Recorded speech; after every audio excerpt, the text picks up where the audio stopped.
But tonight, Channel 4 News can reveal that rebel forces could be behind the latest atrocity in the Syrian civil war and not pro-government militia, as was reported earlier this week. The alleged massacre took place in the western Alawite section of Aqrab, northwest of Homs in the north of Syria. Several hundred villagers, who were all Alawites, the same sect as President Assad, were reportedly crammed into a large house after rebels attacked the town on the 2nd of December. The rebel version of events is very different. They say government militia imprisoned and killed up to 250 people. Our chief correspondent, Alex Thompson, is the first independent journalist to get into the area. He's spoken to eyewitnesses who escaped the town and has this exclusive report. Into the Badlands of central Syria, where some of the worst massacres of this war have taken place. A wrong turn here can mean being arrested, kidnapped, or worse. So an escort's vital. We're told to follow one car and then another. A journey of a few miles direct takes almost an hour. Finally, we reach Aqrab, a small place, 9,000 Sunni, 2,000 Alawite. We spoke to 3 people who'd escaped the town, all are Alawite, speaking in government areas. All spoke completely separately, in different places. None knew we'd interviewed the others, and no government official was present. Their stories corroborate each other in detail, as do those of many others we spoke to off camera. They completely contradict the version of Aqrab which has gone global, largely from rebel war propaganda websites. All sides agree Aqrab was attacked by rebels on Sunday, December the 2nd, but our eyewitnesses say Sunni rebels took hundreds of Alawite civilians as prisoner. They had long beards, and sometimes you couldn't quite understand what they said. They were not dressed in the normal way.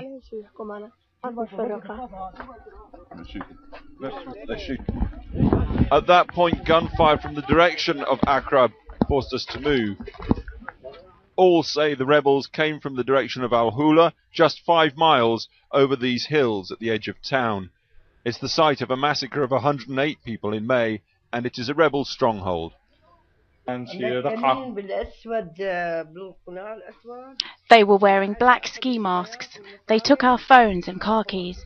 They forced us out of our homes and set fire to them. I hope God burns them like they burned our homes. Hundreds of Alawites escaped the fighting to surrounding villages, but our witnesses say up to 500 were held prisoner by rebels after the attack. Held here in this red building where officials believe hundreds may still be held, and they're trying to get them free. We would ask for food and they wouldn't give us food. Other villages would send us food, but they would take it for themselves and not give it to us. We asked for water, they wouldn't give us water. The little children with us started crying for food and water, so the mothers had to beat the children to silence them because they asked for food and water too much. They tried to convince us to hand over the women to take them to Al-Houla. We didn't do that because we didn't trust them.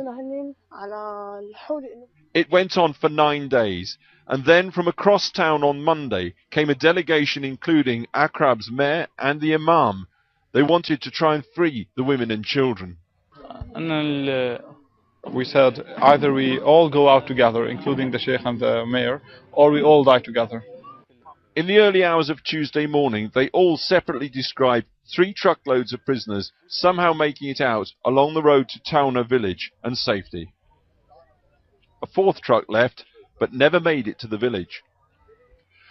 That truck went to rebel-held Al-Houla instead, and there, an unnamed woman and boy, apparently speaking under duress, told rebels that pro-government militias, not the rebels, took them prisoner.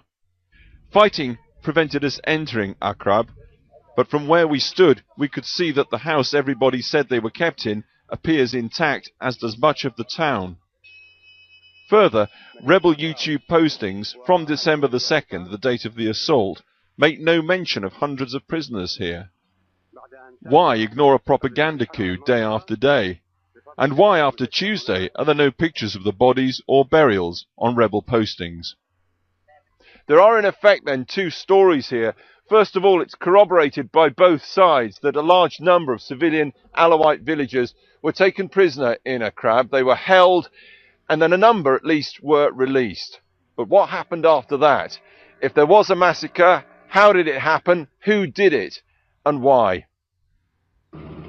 At the town hall in Hama, the nearest city, officials said they were negotiating to end the prisoners' ordeal. They say it's still going on. They believe the imam and the mayor and many others have been killed. The only independent witnesses to make it to the prisoners were the Red Crescent, and they have declined to speak to us for some days. Today there was more fighting in the town, and when we visited, the call to prayer echoed eerily over a largely deserted town. There are people on the streets, we could see them. Rebels perhaps, but who knows? Aqrab still holds its secrets. Alex Thompson, Channel 4 News, Aqrab.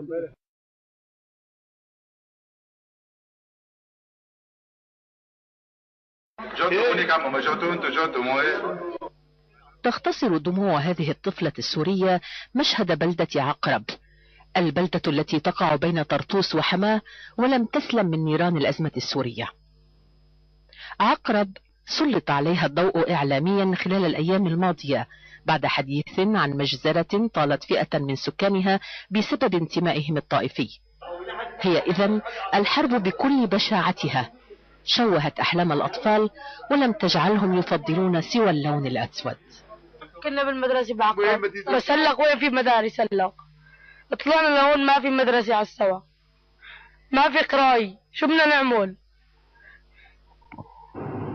القرية محاصرة، لذلك لا يمكن الوصول إليها، فتوجهت كاميرا الميادين إلى القرى المجاورة لعقرب.